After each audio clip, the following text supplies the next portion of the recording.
Hey everyone, just want to say hi.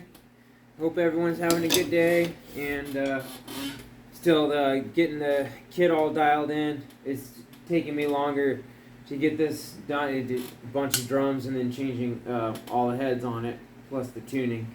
But I got them pretty close, and then also had to change my whole setup because I put the 10 back into the mix, so now I have 2 up and 2 down. I'm more of a fan of just with 1 up. You can still get the same figures out with having 1 rack tom and just using kind of different sticking and phrasing. And I like having my ride more in a more comfortable location. Right in this area where the second tom would be, rather than off to my right further. But that's just my personal preference, so that's why you see me play with 1 up and 2 down a lot of the time. But let's just see how they sound. You just got them seated and just quickly tuned using the drum dial. And I was gonna show in the next video kind of how I go about that, because the way I use the drum dial is really just as a secondary check. Like, I just do it to make sure the tension is even at first, but then I still use my ear to do the actual tuning.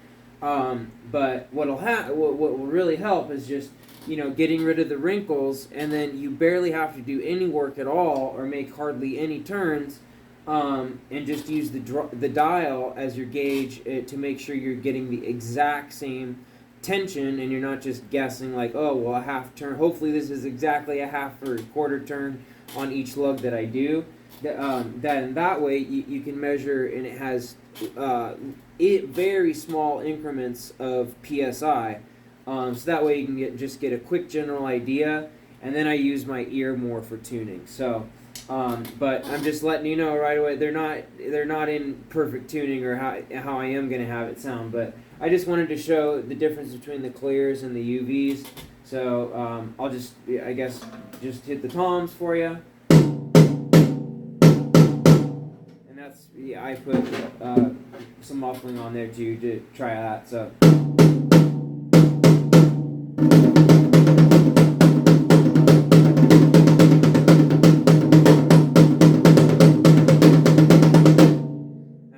It's tuned really high. But what I like to do too is I tune the stuff extra high and let it all stretch out, and then I tune low. I lower it as I'm tuning. So instead of like starting low and just incrementally going up, I like to start at a higher level and higher tension, because that will stretch the head more and quickly. And then you can just fine dial and get back and lower it to the pitch that you want. So anyway, that's my 10. Still has it, and on the projection side, it sounds a lot different than on the player side. So let me just go ahead and set this up over here, and I'll just do a little playing, and then you guys can hear from the projection side. But yeah, I'm definitely a bigger fan of coated heads and leaving them wide open. So, it just depends on the context too, and if I'm recording a certain thing, I need quick, short, toms so I don't create mud as I, go along and it starts to interfere with the groove or continues to resonate when I want it to stop. So, okay, so without the muffling on the 10 again.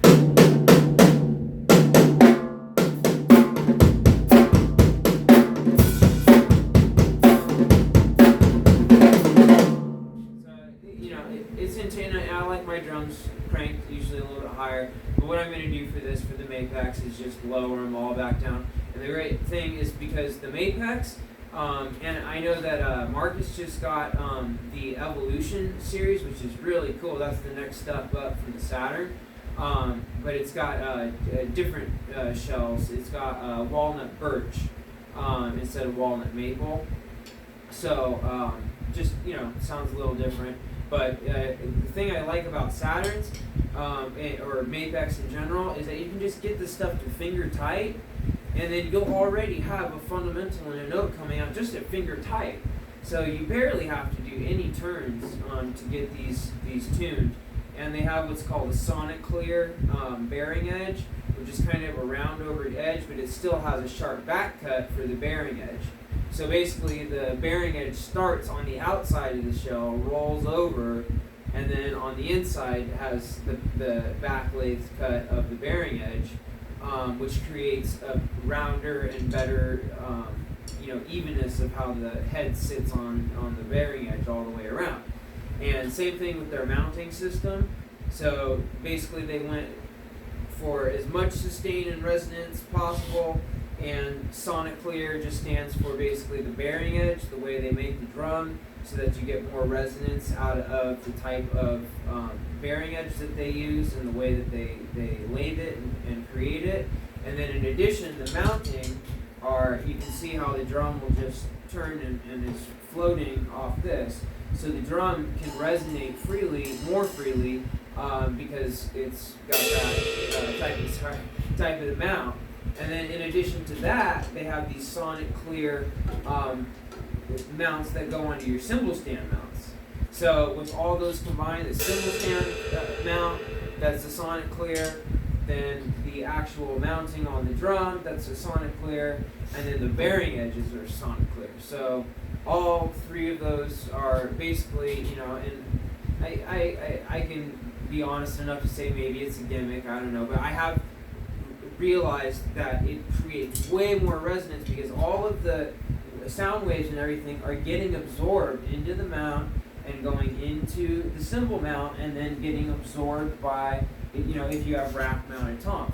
So then all the sound that's what kills the resonance, is that all the vibrations are going through hard cast pieces of metal, and then the design, usually they're fused onto the shell, they're either drilled straight into the shell on the side, instead of having floating mounts.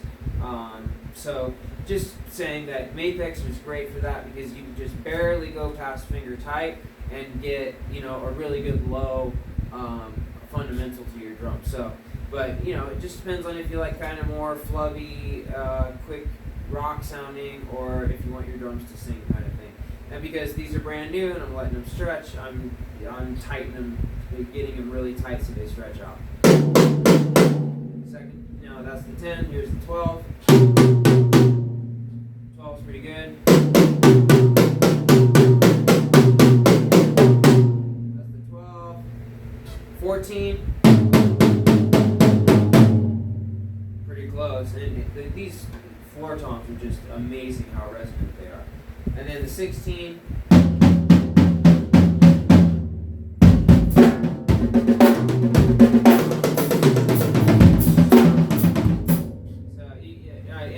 A lot of times what I like to do to test to see if my ranges are at least close to being in thirds is if you just hit two toms at the same time, you should hear like as if you're creating a chord, right? So playing more than one note at once, we call that playing a chord, right? So even though we're playing a rhythmic instrument, so if you just hit both at the same time,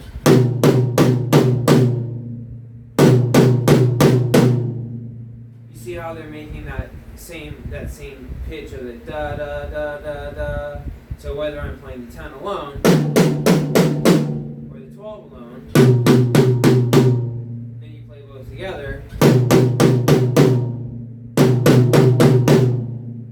and then same thing with the other ones, with the 12s and the 14 and 16. So now I'll do the same with the 12 and the 14. 12 alone,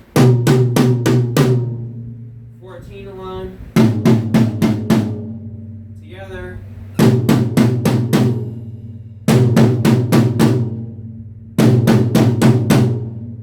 And then also, not just the ones that are next to each other, but like the 10 and the 16 together, or the 10 and the 14.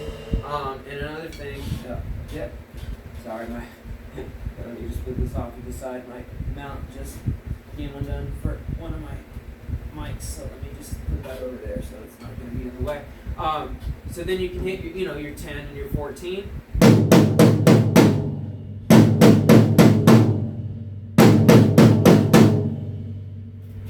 So that's kind of cool because then you can get the sense of what do my drums sound like individually, what do they sound like all together, and then when you're mixing,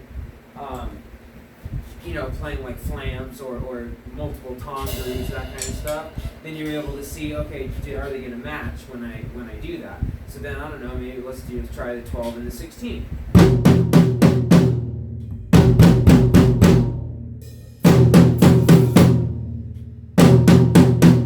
And the 12 and the 14.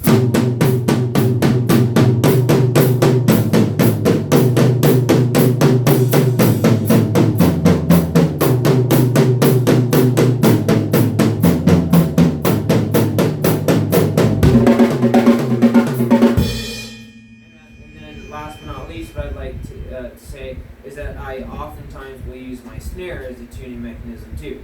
So it all depends on how crazy you want to get with your tuning and all that. But what I like to do is I do have a bass.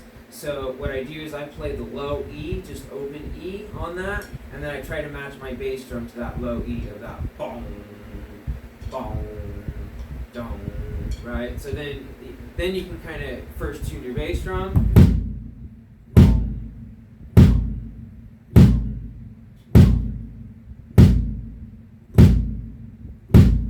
And then after you get that, then usually what I do is I try to get my snare around C sharp. But a lot of times I'll just let the drums be in their natural sound and what they naturally want to go to. So it just depends. And then another thing too is I threw an Evans G1 on the brass patina.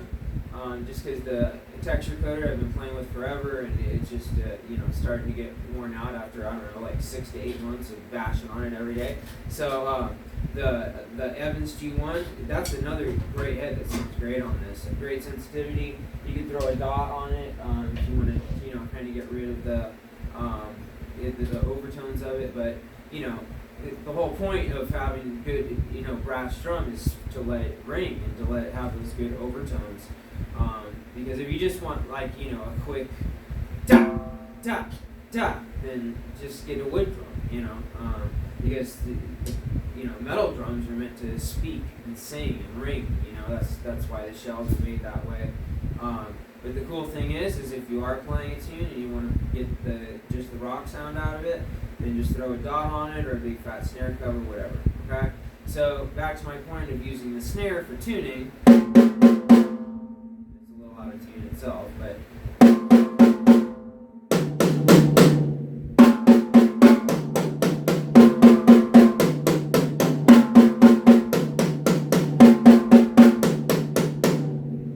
okay, so you can hear how those are playing with the kick too.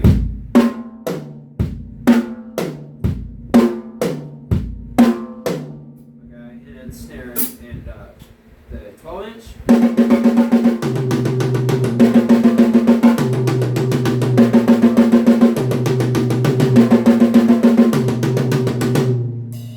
you can hear how, I'm trying to match with basically what I do is in my tuning to notes, then I'm just doing it with the bass drum and the snare, and then off of that, then I just go off of, using my ear of trying to get let the drum get to its natural place where it likes, its kind of sweet spot where it likes to be.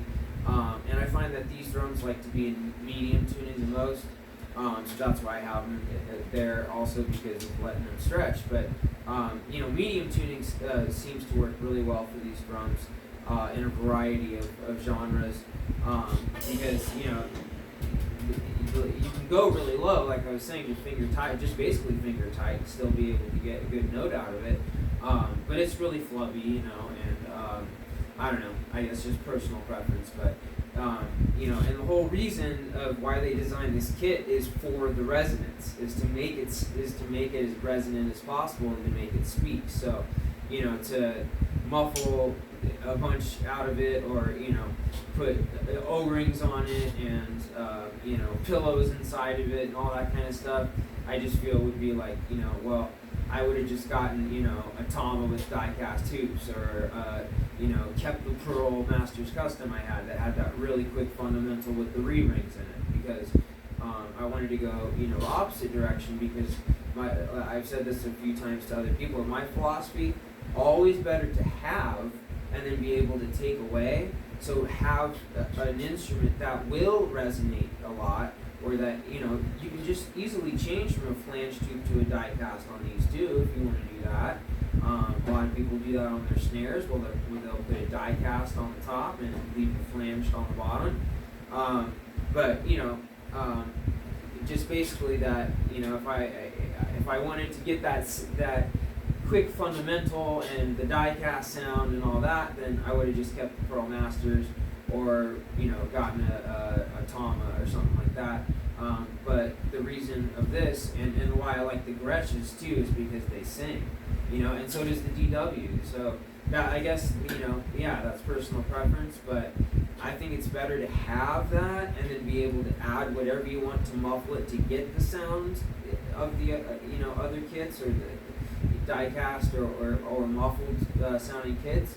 But then at least you have the ability to play with a full resonating kit, so that way you can use the best of both worlds, basically, rather than having a kit that won't ever sound like that in the first place, because it's built specifically to have a quick fundamental and be done, especially ones with re-rings in them, or really heavy die cast tubes.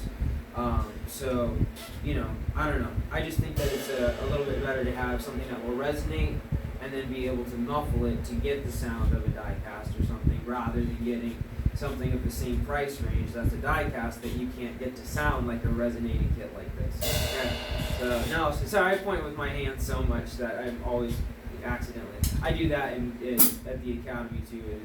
It's funny, kiddos laugh at me about it. But I'm used to speaking with my hands, and when I point and I do this kind of stuff, and I'm accidentally hitting something. So.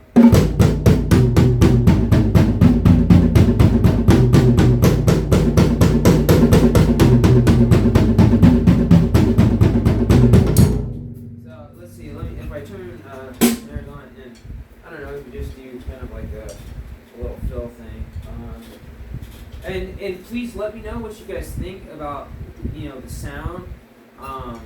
And yeah, I know they're tuned high, so but I'm gonna lower them. Don't worry. But like I said, I just got them. I just put them on, and I gotta get the tuning right for this exact tune that I'm working on. So it's just so that I can get them on and have some fun and get back to having the coded UVs. And now I'm using UV1s instead of UV2s like I was using before, and I put on the DW kit over there. So.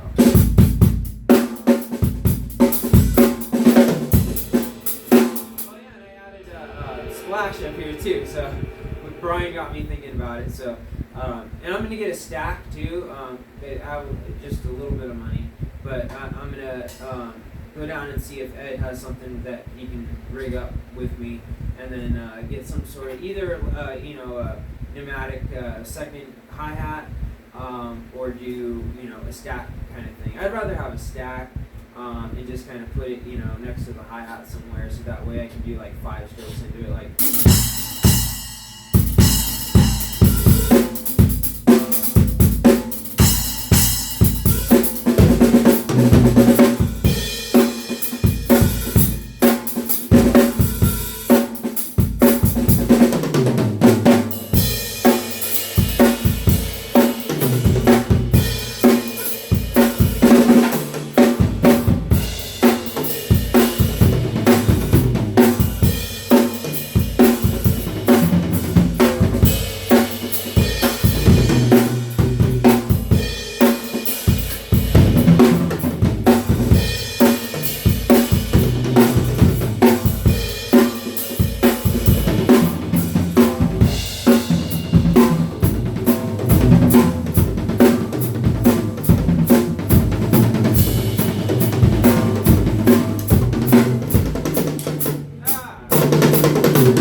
mistakes. And I'm freestyling, honestly, and going off it. And I'm trying to play the tom specifically, but yeah, I think this 10 needs to be lowered.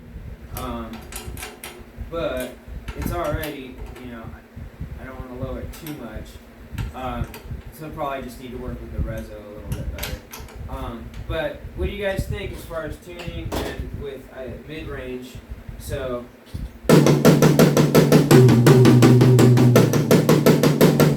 yeah, see, I think the 10 already sounds better with just lowering it a little bit. But now it's got a little bit of a growl to it. So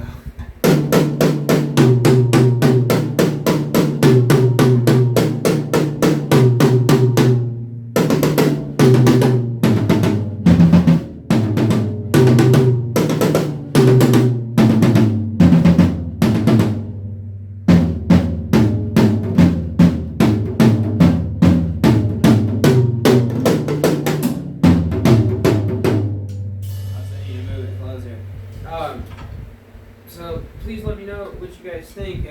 I think lower's the way to go. I'm gonna lower them some, but see, they sing, they speak, they really speak. I think they have a great tone to them. And this is just with a quick putting them on, seating them, just getting rid of the wrinkles, a quick drum dial check, and that was it. So I haven't gone through the fine tuning of it yet. And with my fine tuning, I don't know how other people, there's a lot of different ways, but usually, you're muting the bottom one, and then I go lug by lug, and I'm listening for that, for the note, but then I also hold my finger in the middle of the drum, and I tune by harmonics. So I actually tune with like 4 different methods, all 4 different methods on one drum when I do it. So first thing is just, getting it, position it, make sure it spins like a hula hoop on top of the bearing edges so everything's flat and even, hoops are good, all that. And these bearing edges, another thing about the Sonic Player Great is that they're so true and they're so perfect. Like I can spin my heads, if I spin the head before I put the ring on, it'll spin like 10 times, just like so, and that's a good sign of like nice even head. It's going to seat evenly and the bearing edge is good. So anyway, but yeah, I think lower is the way to go with that. It's just a 10 too, so and it's high, and I'm more of a fan of a little bit deeper sound, but.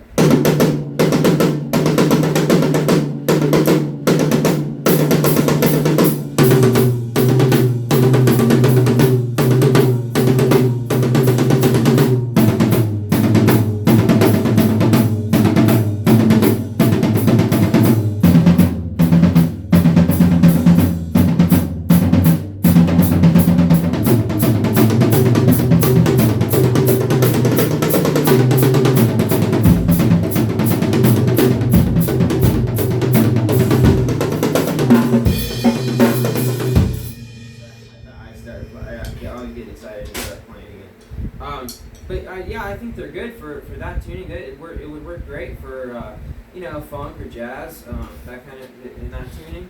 But the great thing about the UVs is they're like the sonic range of tuning these is incredible. So you can leave them really low and fat, rocked sounding to like nice and cranked and high for jazz playing, all with the same head. And they last forever because the coating, the UV it stands for ultraviolet, but they bake on the coating onto the head as part of the head. So it's not like a sprayed on coating like an Evans G1 has, like a sprayed on coating, same with the Remo Ambassadors, where that's why it chips off, because it's adhered on top of the head, where the UVs, the coating is part of the head, plus it has a clear edge where it meets the bearing edge, so you get the clear head, of where it joins on the bearing edge, and then it transitions to that UV baked coating. And they have UV ones and UV twos, but they last forever and they sound great. So you can just beat on them, and there won't be a single stick mark at the end. Like after hours of playing too, like play 2 or 3 hours, and you're just like really hammering on them, and you won't. If you have any stick marks at all, it'll be very few. And then they don't dent, they don't get the dimples in them, which is even bigger than yeah, I just really need to. Sorry, I keep thinking about this 10. But I'm gonna retune it and stuff here after I have my next student. But I just really wanted to get into it and try to do it because I like your guys' feedback of what you think it sounds like. Mike was just over here. He thought it sounded good as is. So, but we were both saying that, yeah, probably the 10 needs to be worked on a little bit. But the floor toms, I think, sound great. And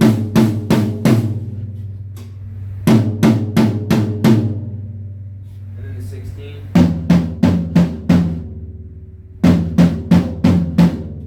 And I do have a dot on this.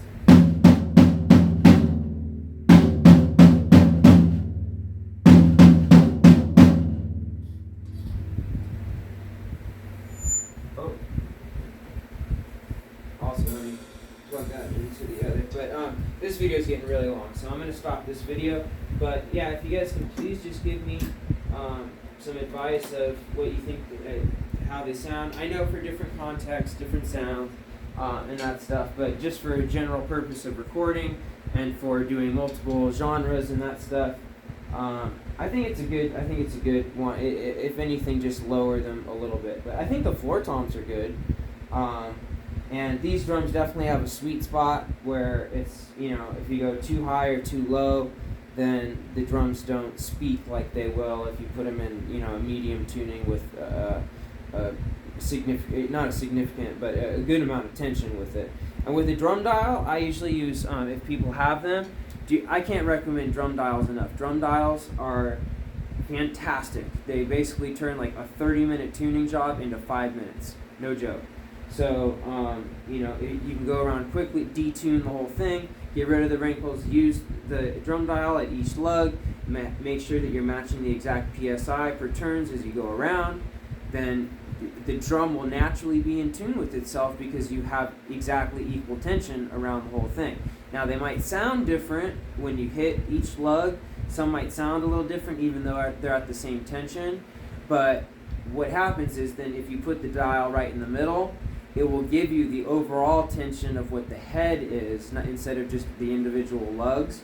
And then what you do is flip it over, do the same thing on the batter side, and get rid of, stretch it, get rid of the wrinkles, do all that. Then use the drum dial after you've gotten rid of the wrinkles just to, tighten up a little bit on the ones that you haven't gotten rid of the wrinkles on. And then basically, you can either do matched readings where like the reso head is at 75 psi, the top is also at 75, or you can get the pitch bend where you're tuning the reso, up by a couple clicks more than the batter head. Also, if you have a 2-ply batter versus a single-ply reso, it's going to sound different and darker, even though it's at the same tension. It'll be a different note and be darker and shorter sustain, just because you're playing with the 2-ply versus the single-ply, right? So anyway, but drum dials are very, very useful, especially if you're in a pinch or like you got to tune something really quick, or you're at a gig or a church or a head breaks. I don't know. I've never broken a head yet. Knock on wood. I guess that's not wood, but that's wood. That's the bass drum. Just in case something happens or you have to change a head really fast, drum dials are really, really great. And I like them because they're analog.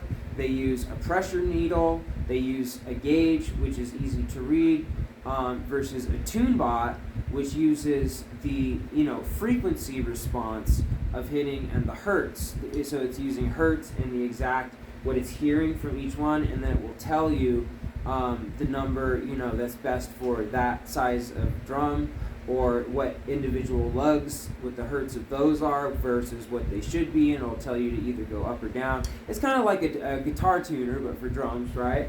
But I'm more of a fan of using my ear with the drum dial, so that at least that way I'm using a mathematical analog gauge, real world check, not something that I have to have batteries and that ambient noise can affect, that kind of stuff, and trying to match it, with the tune bot. Although I've used tune bots before, but I usually use them after I've already used a drum dial.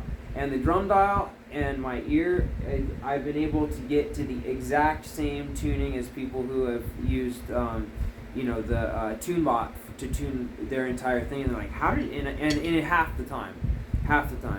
So, they're like, how did you do that? It's just like, well, I'm used to listening with my ear, in addition to, I've done it so many times, and just knowing, okay, once everything's kind of evenly seated, wrinkles are gone, go around one at a time, get exactly that gauge there, then use my ear, and then I'm hitting each one individually.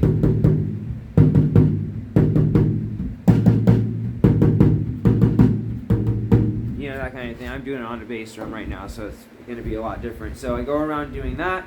Then, like I said, I hold my finger in the middle of the drum, and then what I do is I get a harmonic.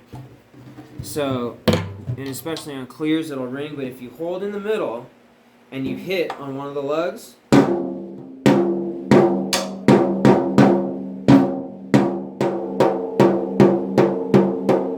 so you hear that more, that wow, wow, wow, wow, and it depends on where you hold your finger to and how hard.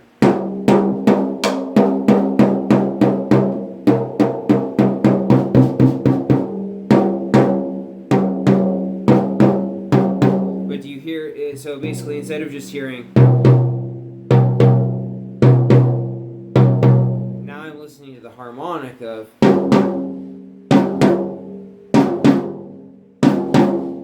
So just saying that's another way that I tune.